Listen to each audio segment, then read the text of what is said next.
கூலா சோரா real lemon juice சேர்க்கப்பட்ட line நன்னாரி சர்பத். Marxist communist கட்சியின் ஆலோசனை கூட்டம் தொடங்கி இருக்கும் நிலையில் தற்போது நம்முடைய இணைப்பில் மூத்த பத்திரிகையாளர் திரு தராசு ஷியாம் இணைந்திருக்கிறார். சார் வணக்கம். வணக்கம்.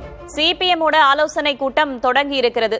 என்ன முடிவெடுப்பார்கள்? எப்படி செல்லும் அடுத்தடுத்த கட்டம்? வெளியிலிருந்து ஆதரவு என்கிற முடிவை எடுப்பார்கள் என்று நான் நினைக்கிறேன். காரணம் என்னவென்றால், கிட்டத்தட்ட இந்த மூன்று கட்சிகளும் ஒரு நிலைப்பாட்டில் தெளிவாக இருக்கின்றன. அதாவது தனிப்பெருங்கட்சியாக இருக்கிற விஜய் அவர்களை முதலமைச்சர் பதவி ஏற்க ஆளுநர் அழைக்க வேண்டும் என்பதை வெளிப்படையாகவும் கூறிவிட்டார்கள். ஒரே நிலைப்பாடுதான். திருமாவளவன் சில தினங்களுக்கு முன்பு பேசும்போது அள்ளிக்கொள்ளலாம் வாரிக்கொள்ளலாம் என்று நினைவர்கள் அல்ல சிறுத்தைகள் என்று சொல்லியிருந்தார். அப்படி என்றால் அமைச்சர் பதவி அல்லது அமைச்சரவையில் இடம்பெறுதல் என்கிற சிந்தனையில் விசிக இல்லை என்று புரிந்து கொள்ளலாம். சிபிஎம்ஐ பொறுத்தவரையில் ஏற்கனவே தேர்தலுக்கெல்லாம் முன்பே அவர்கள் ஒரு நிலைப்பாட்டை தெளிவுபடுத்தினார்கள். ஆட்சி அமைப்பதற்கு அருகாமையிலே செல்லக்கூடிய அளவுக்கு எங்களுக்கு பலம் இருந்தால் மட்டும்தான் நாங்கள் ஆட்சியிலே பங்கு கேட்போம் என்று பதில் சொல்லியிருந்தார்கள். எந்த கேள்விக்கு பதில் என்றால், திமுக ஆட்சி அமைத்தால் நீங்கள் பங்கு கேட்பீர்களா என்ற கேள்விக்கான பதில். அப்படி என்றால் 2 எம்எல்ஏக்களை வைத்துக் கொண்டு ஆட்சியில் பங்கு அவர்களும் கோர மாட்டார்கள். சிபிஐ மட்டும் எனக்கு அவர்கள் நிலை சரியாக தெரியவில்லை. ஆக 3 கட்சிகள் ஒரு அணியிலே இருப்பதாக அவர்கள் தான் கூறுகிறார்கள். 3 கட்சிகளில் 2 கட்சிகளின் நிலைப்பாடு இதுதான். மூவரின் நிலைப்பாடும் தனிப்பெருங்கட்சியான விஜய் அவர்களை முதலமைச்சர் பதவியேற்க ஆளுநர் அழைக்க வேண்டும் என்பது. எனவே ஆட்சிக்கு நாங்கள் வெளியிலிருந்து ஆதரவு தருகிறோம் என்கிற கடிதங்களை இன்றைக்கு அவர்கள் தாவேகாவிடம் கொடுக்கலாம் என்று நான் கருதுகிறேன். கம்யூனிஸ்ட் கட்சிகள் வெளியிலிருந்து ஆதரவு, விசிகாவின் நிலைப்பாடு எவ்வாறாக இருக்கும் நினைக்கிறீங்க? விசிக ஏற்கனவே திருமாவளவன் அவர்கள் நேற்று முன்தினம் என்று நினைக்கிறேன், அள்ளிக்கொள்வது வாரிக்கொள்வது என்ற பேச்சுக்கே சிறுத்தைகள் கட்சியில் இடமில்லை என்று சொல்லியிருக்கிறார். அப்படி என்றால் அமைச்சர் பதவிக்கு ஆசைப்படவில்லை என்றுதான் பொருள் கொள்ள வேண்டும். அதுபோக திருமாவளவனே முதல்வராக்கலாம் என்று விடுதலை சிறுத்தைகள் கட்சியிலிருந்து ஒரு மூத்த தலைவர் கூறியிருந்தார். எனவே ஏதோ ஒரு குழப்பம் தெரிகிறது. அமைச்சரவையில் பங்கு பெற மாட்டார்கள். இன்னமும் ஒரு பெரிய சிக்கல் என்ன இருக்கின்றால், மிக இயல்பாக ஒரு 120-125 எம்எல்ஏக்கள் இருந்தால்தான் ஆட்சி நடத்த முடியும். இப்போது பெரும்பான்மையை நிரூபித்து விடலாம். ஆனால் பல கட்டங்கள் இருக்கின்றன. ஒரு சட்டமன்றம் தொடர்ந்து இயங்கும் போது சபாநாயகர் தேர்வு என்பது ஆரம்ப கட்ட சோதனை. அதற்கு பிறகு ஆளுநர் உரை என்றால் இந்த ஆளுநர் பழைய ரவி டிரான்ஸ்போர்ட் வண்டியில் தான் பயணம் செய்கிறார். ஏடாகூடமாகத்தான் அவரது உரை இருக்கும். அதிலே வருகிற திருத்தங்கள், ஆளுநர் உரைக்கு நன்றி தெரிவிக்கும் தீர்மானம், இப்படி முதல் மாதத்திலேயே சந்திக்க வேண்டிய வாக்கெடுப்புகளே நிறைய வரும். வெறும் 118 எம்எல்ஏக்கள் 119 எம்எல்ஏக்களை வைத்துக் கொண்டு தொடர்ந்து ஆட்சி நடத்துவது என்பது மிக இயலாத காரியம். அப்படியான சூழ்நிலையில் ஆட்சி 6 மாதம் நீடிக்கும், நாங்கள் தொந்தரவும் தரமாட்டோம் என்று திரு மு க ஸ்டாலின் அவர்கள் கூறுகிறார்கள். எனவே ஒரு 6 மாசம் கேரண்டி, அப்படித்தான் நாம் இதை பார்க்க வேண்டும். அதற்குள் பெரிய அளவுக்கு ஏதாவது மாறுதல்கள் நடைபெற வேண்டும். அதாவது ஏதாவது கட்சிகளில் இருந்து எம்எல்ஏக்கள் உடைந்து போய் அது அவர்கள் தாவேக்காவில் இணைந்து, அதெல்லாம் ஃபியூச்சர் ஸ்பெகுலேஷன். உண்மையிலேயே இன்றைய தேதிக்கு நம்மால் பதில் சொல்ல முடியாது. அப்படி இல்லாத வரையில் 120க்கு கீழே இருக்கிற எம்எல்ஏக்களை கொண்ட ஒரு கட்சி அல்லது அந்த கட்சிக்கு ஆதரவு கொடுக்கிற பிற கட்சிகள் அந்த அமைச்சரவையில் சேர்வது அது சரியாக வராது. நாளைக்கு அரசு கவிழ்ந்து விட்டால் அந்த அவமானத்தை இவர்களும் சுமக்க வேண்டியது வரும். எனவே வெளியிலிருந்து ஆதரவு என்கிற நிலைப்பாட்டில் தான் அவர்கள் இருப்பார்கள். ஆனால் ஆதரவு கடிதம் கொடுத்து விடுவார்கள். கவர்னர் விதிக்கிற நிபந்தனையான 118 எம்எல்ஏக்கள் இருந்தால்தான் ஆட்சி அமைக்க அழைப்பேன் என்று சட்டத்துக்கு புறம்பாக கவர்னர் நிபந்தனை விதிக்கிறார். என்றாலும் அது அவரது விருப்ப உரிமை. அதை எதிர்த்து நீதிமன்றத்துக்கு செல்லலாம்.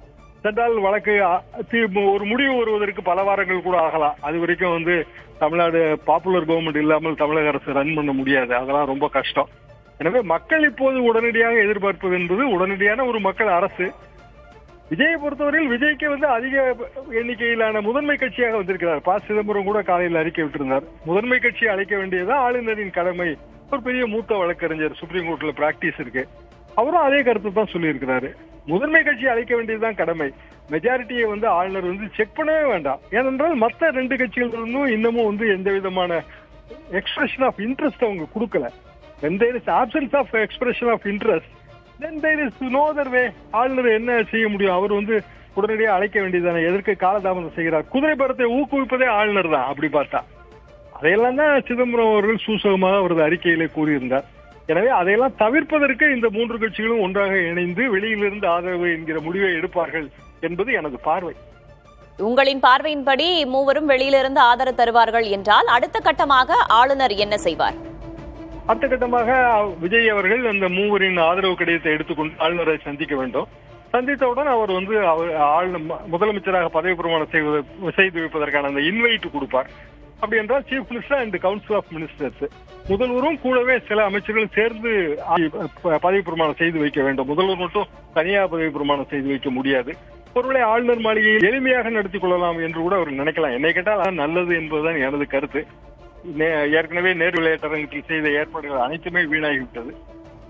இன்றைக்கு இதெல்லாம் இப்படி ஸ்மூத்தாக நடந்தால் நாளைக்கு முதலமைச்சராக திரு விஜய் அவர்கள் பதவி ஏற்பார் என்பதுதான் எனது பார்வை.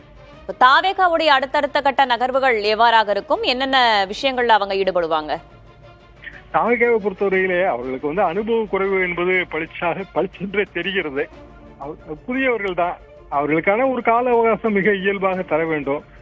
மக்கள் நம்பிக்கையை தெரிவித்திருக்கிறார்கள். அதை இல்லை என்றாலும் சொல்ல முடியாது. திமுகவோ அதிமுகவோ மக்கள் நம்பிக்கைக்கு விரோதமான முடிவெடுத்தால் அது அந்த கட்சிக்கு பெரிய அளவுக்கு ஆபத்தில் தான் போய் முடியும். காரணம், இன்றைய தேதிக்கு 2 கட்சிகளுக்கும் மக்கள் நிராகரித்திருக்கிறார்கள். அதுபோக ஒரு மிடில் கிளாஸ் ஆங்கர் தெரிகிறது, தெளிவாகவே தெரிகிறது. அர்பன் மிடில் கிளாஸ் கண்டிப்பாக திமுகவுக்கும் ஓட்டு போடவில்லை, அதிமுகவுக்கும் ஓட்டு போடவில்லை. அது ஒரு 49% இருக்கிற ஒரு மாநிலம். இங்கு அர்பனிட்டி என்பது 49% இருக்கிறது. அப்படியான ஒரு பெரிய ஜனத்திரள் அவர்கள் ஏதோ ஒரு எதிர்பார்ப்பு, ஏதோ ஒரு ஏமாற்றம், விரக்தி, கோபம், அதை ஆற்றுப்படுத்த வேண்டியது திமுக அதிமுகவின் கடமை. மாறாக இருவரும் சேர்ந்து ஆட்சி அமைக்கலாம் அல்லது ஒருவருக்கொருவர் ஊன்றுகோலாக இருக்கலாம் என்றெல்லாம் நினைப்பது அரசியல் பேதமை. நீங்கள் கூறியது போல உங்களுடைய பார்வையில் இவர்கள் வெளியிலிருந்து ஆதரவு தெரிவிப்பார்கள் என்றால் பிற கட்சிகள் அதை எப்படி அணுக வாய்ப்பு இருக்கிறது நினைக்கிறீங்க? பிற கட்சிகள் என்றால் காங்கிரஸ் ஏற்கனவே தாவேக்காக ஆதரவு என்று மிகவும் தெளிவாக சொல்லிவிட்டது. இன்றைக்கு திரு நயினார் நாகேந்திரன் அவர்கள் பாரதிய ஜனதா கமலாலயத்திலே ஒரு கூட்டம் போட்டிருக்கிறார். பாரதிய ஜனதாவின் ஒரே ஒரு எம்எல்ஏ போஜராஜன் அவரும் அந்த கூட்டத்திலே கலந்து கொள்கிறார். எனவே பாரதிய ஜனதா ஏதோ ஒரு முடிவு இன்றைக்கு அபிஷியலாக தமிழ்நாடு பாரதிய ஜனதா அறிவிப்பதற்கான ஒரு வாய்ப்பு இருக்கிறது. நிச்சயமாக அவர்கள் தாவேக்காக ஆதரவு தரமாட்டார்கள் என்பது எந்த சந்தேகமும் கிடையாது. ஆனால் அடுத்தடுத்த கட்சிகள், அடுத்தடுத்த நிலைமையில் இருக்கிற கட்சிகள், அதிமுக கூட்டணியில இருக்கிற பாமக, அமமுக, இந்த கட்சிகள் என்ன செய்ய போகின்றன? திமுக கூட்டணியில இருக்கிற கட்சிகள் தாவேக்காவுக்கு வெளியிலிருந்து ஆதரவு என்கிற நிலை எடுக்கும் போது திமுக கூட்டணியில இருக்கிற மதிமுக ஏற்கனவே திமுக கூட்டணியில் தான் தொடர்கிறோம் என்பதை தெளிவாக சொல்லிவிட்டது. ஐயுஎம்எல் தெளிவாகவே சொல்லிவிட்டது.